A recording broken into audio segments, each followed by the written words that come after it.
அன்புள்ள நண்பர்கள் அனைவருக்கும் வணக்கம். ஓம் குருர் பிரம்மா குருர் விஷ்ணு குருதேவோ மகேஸ்வரः குரு சாட்சாத் பரபிரம்மா தஸ்மை ஸ்ரீ குரவே நமः. குரவே சர்வலோகானாம் விஷஜே பவரோகிணாம் நிதயே சர்வ வித்யானாம் ஸ்ரீ தக்ஷணாமூர்த்தயே நமः. எல்லா அனைத்து விதமான குருமார்களுக்கும் ஆதி குருவாகிய சிவனுக்கும் ஆதியோகி சிவபெருமானுக்கும் எனது பணிவான வணக்கங்களை தெரிவித்துக் கொண்டு நண்பர்கள் அனைவருக்கும் நம்ம குரு பயிற்சி அதை பற்றி தான் பார்க்க போகிறோம். குரு அப்படின்றது நம்மளை காக்கக்கூடிய கடவுள் அப்படின்ற ஒரு கடவுளாகவே கூட நம்ம நினைக்கலாம். ஏன்னா குரு பகவான் எடுத்துக்கணும்னா அவர் நம்ம ஜாதக ரீதியாக ஜோதிட ரீதியாக பார்த்தீங்கன்னா குரு பகவான் நமக்கு குழந்தை பிறக்கணுமா குரு பார்வை இருக்கா அப்படின்னு சொல்லுவாங்க. கல்யாணம் ஆகணுமா குரு பார்வை இருக்கான்னு சொல்லுவாங்க. படிப்பு நல்லா இருக்குமா குரு பார்வை இருக்குமா சொல்லுவாங்க. வேலை வேணுமா பணங்காசன் தனக்காரகன் பேர் பணங்காசன்னா குரு பார்வை வேணும்பாங்க. குரு நல்லா இருந்தாருன்னா பெரிய அதிகாரிகள் ஆகிறதுக்குலாம் வாய்ப்பு இருக்கு அப்படின்னு சொல்லுவாங்க. ஸோ இது மாதிரி குரு பார்த்தீங்கன்னா எல்லாத்துலையும் ஒரு முழு சுப கிரகமாக இருக்கக்கூடியது குருவாகும். அவர் இந்த வருஷம் திருக்கணிதப்படி இந்த வருஷம் மார்ச் மாதம் 14ஆம் தேதி ரிஷப ராசிலிருந்து மிதுன ராசிக்கு பயிற்சி ஆகிறார்.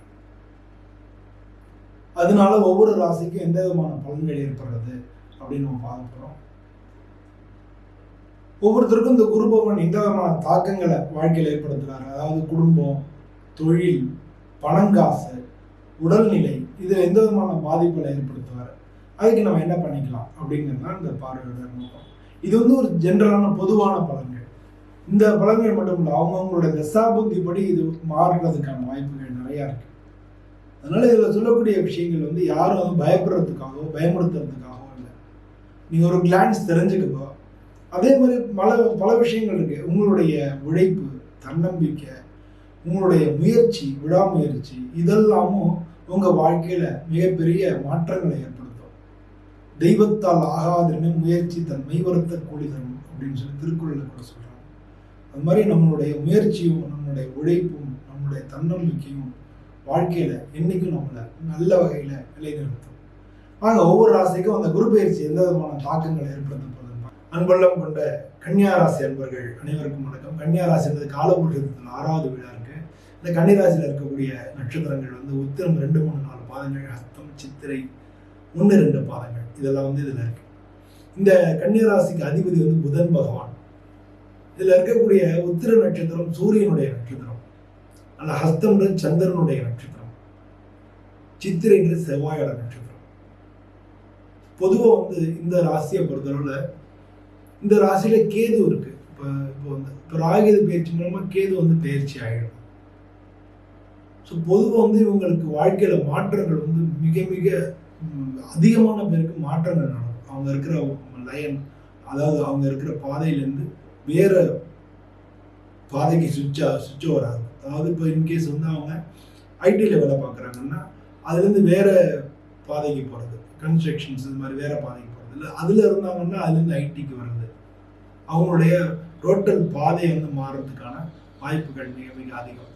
காரணம் என்ன, உங்களுடைய குரு பகவான் உங்களுடைய ராசிக்கு 10வது வீட்டுக்கு வர்றாரு. பல பேர் வேலையை விட்டுட்டு சொந்த தொழில் ஆரம்பிக்கிறது, சொந்த தொழில் ஏற்கனவே பார்த்துக்கிட்டு இருக்கிறாங்க, இன்னொரு ஒரு தொழிலை ஒரு பிஸ்னஸ்க்கு ஆரம்பிக்கிறது, இது மாதிரி இதெல்லாம் நடக்கக்கூடிய காலகட்டங்களாக இது இருக்கு.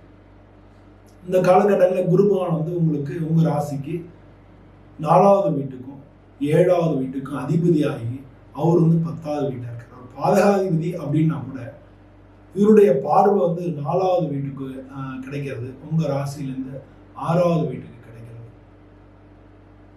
அதே மாதிரி உங்க ராசிக்கு 2வது வீட்டையும் பார்க்கிறார். 2வது வீடுன்றது தனஸ்தானம், தனகாரகன் தனஸ்தானத்தை பார்க்கறதுனால உங்களுக்கு பொருளாதார ரீதியான உயர்வுகள் நிச்சயமா கிடைக்கப்படும். உடல்நிலையை பொறுத்தவரை 6வது வீட்டை பார்க்கறதுனால உடல்நிலை இன்னும் கொஞ்சம் மேம்படப்படுது. ஏற்கனவே உடல்நல கோளாறுகள், பிரச்சனைகள், தொழில் சம்பந்தப்பட்ட பிரச்சனைகள் இதெல்லாம் நீங்கள் இது பண்ணீங்க. பொதுவாக கன்னியா ராசி அன்பர்கள் நல்ல புத்திசாலிகள், எதையும் ஈஸியாக புரிஞ்சுக்குவாங்க. கணிதம் உங்களுக்கு ரொம்ப பிடிச்சதா இருக்கும். இந்த கன்னிராசி அன்பர்களுக்கு கொஞ்சம் தூக்கத்து மேலே கொஞ்சம் அதீத விருப்பங்கள் இருக்கும். இப்போ ஏற்கனவே கேது இருந்தாலும் உடல்நிலை கோளாறுகள், மருத்துவ செலவினங்கள் இதில் வந்து நீங்கள் நிறையா பாதிக்கப்பட்டிருப்பீங்க. அதே மாதிரி எதையுமே செய்யறதுக்கு அடி மனசுல ஒரு பயம் இருந்துகிட்டே இருந்திருக்கும். பெண்களாக இருந்தீங்கன்னா பல சமயம் வந்து நீங்கள் வாழ்க்கையை வெறுக்கக்கூடிய அந்த மாதிரியான ஒரு சூழ்நிலை கூட ஏற்பட்டிருக்கும்.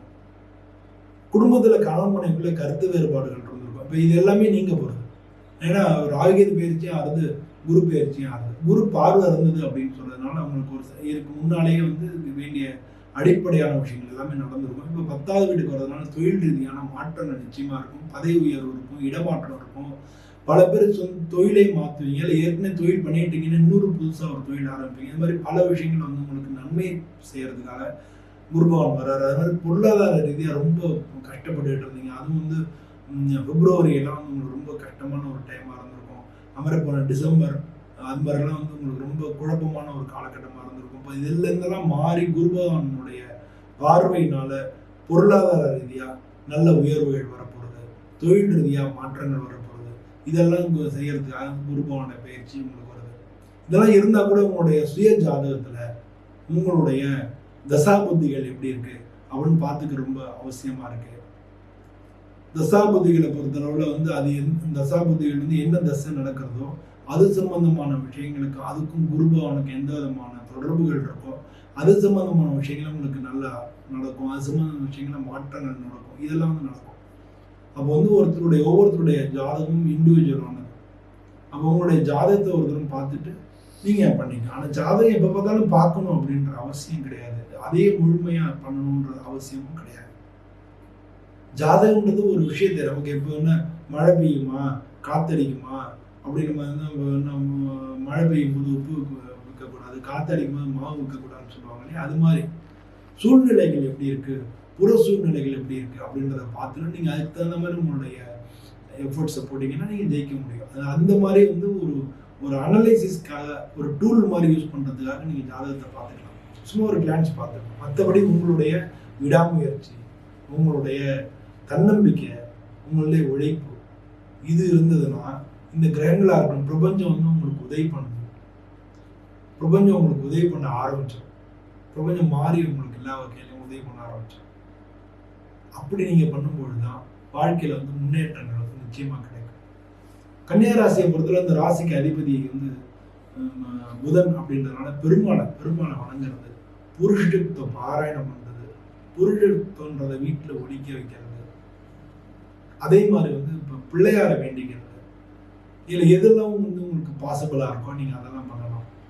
ஒரு புதன்கிழமை அன்னைக்கு பெருமாள் கோயிலுக்கு போய் வாசனை மலர்கள் அவருக்கு வாங்கி சாத்துறது. ஏன்னா ஒரு அலங்கார பிரியர். அதெல்லாம் பண்ணும்போது இப்போ இந்த ராசியில் உள்ளவங்க பல பேர் ஆடிட்டராக இருப்பாங்க, பிஸ்னஸ் பீப்புளாக இருப்பாங்க, இல்லை பிஸ்னஸில் பெரிய ஆலோசனை சொல்லக்கூடிய கன்சல்டன்ஸாக இருப்பாங்க. பல பேர் வந்து ஐடி ஃபீல்டில் நல்ல திறமைகள் உள்ளவங்களாக இருப்பாங்க. இந்த மாதிரி உள்ளவங்கலாம் இந்த ராசியில் இருப்பாங்க. ஸோ இந்த ராசியில் உள்ளவங்க நீங்கள் புதன்கிழமை அன்னைக்கு பெருமாளை போய் வாசனை மலர்கள் வாங்கி சாத்தி வேண்டிட்டீங்கனாலே உங்களுக்கு எல்லா வகையிலையும் முன்னேற்றங்கள் கிடைக்கும். அது மட்டும் இல்லாமல் 6-12 ராகு இருக்கிறனால பொதுவாக சங்கடகர சதுர்த்தி அன்னைக்கு விநாயகருக்கு போய் அருகம்புல் மாலை போட்டு அது வேண்டிக்கிறதும் உங்களுக்கு மிக மிக நல்லது.